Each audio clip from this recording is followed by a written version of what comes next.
uma das coisas que prejudica o processo de negociação é a falta de envolvimento do outro no processo. Veja, você tem determinados negociadores que têm uma postura ali muito passiva, muito complacente, uma postura não engajada, onde ele está negociando ali, mas ele não está tão envolvido, ele não está tão disposto a ir lá e criar valor no processo negocial. Ele muitas vezes nem pensa muito em reivindicar esse valor também. Então, você tem uma certa postura de que o que está sendo negociado ali tem um valor para mim, mas essa coisa não é tão importante. Esse valor aí, ele, sei lá, eu só quero ganhar o mínimo, eu só quero conquistar o mínimo de benefício e tá ótimo para mim. Uma postura pouco envolvida no processo de negociação. Acontece que um negociador que se comporta dessa forma é muito difícil que ele consiga criar valor junto com você, te auxiliar na negociação, colaborar com você e dali você conseguir aumentar a fatia do bolo.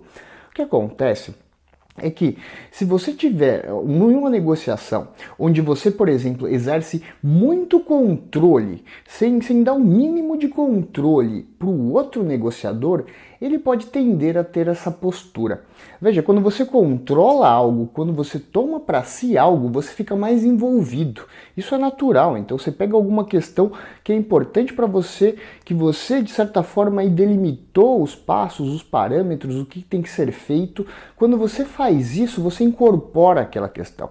Aquela questão não reflete só o que está sendo negociado, mas reflete você, reflete suas características, reflete ali a visão que você tem de si mesmo como negociador, como uma pessoa que sabe fazer as coisas, uma certa visão sobre si de pessoa que pode, que consegue aí conquistar os seus objetivos, uma autoimagem importante, uma autoimagem boa.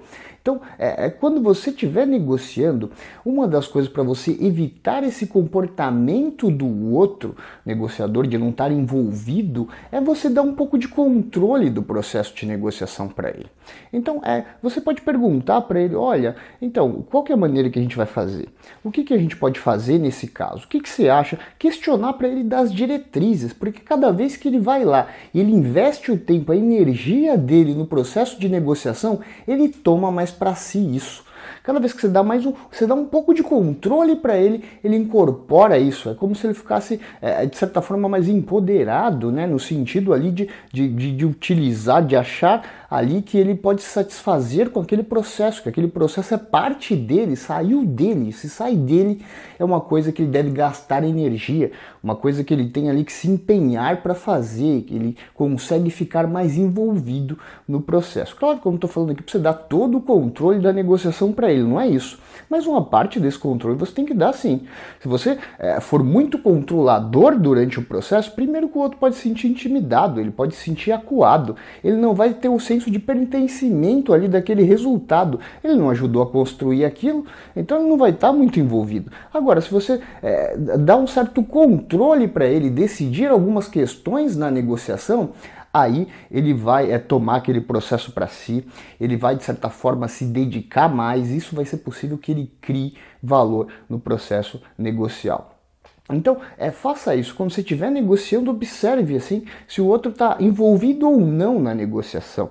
Se ele estiver pouco envolvido, dê mais controle para ele. Faça perguntas, deixe ele direcionar um pouco esse processo de negociação. Eu tenho certeza que ele fazendo isso, ele vai conseguir olhar para aquela negociação, ver a importância daquilo e pensar que aquela negociação faz parte dele. Então ele vai se dedicar ao máximo e com isso ele vai conseguir aí criar valor na negociação. Eu tenho certeza que você fazendo isso, seus resultados vão melhorar muito.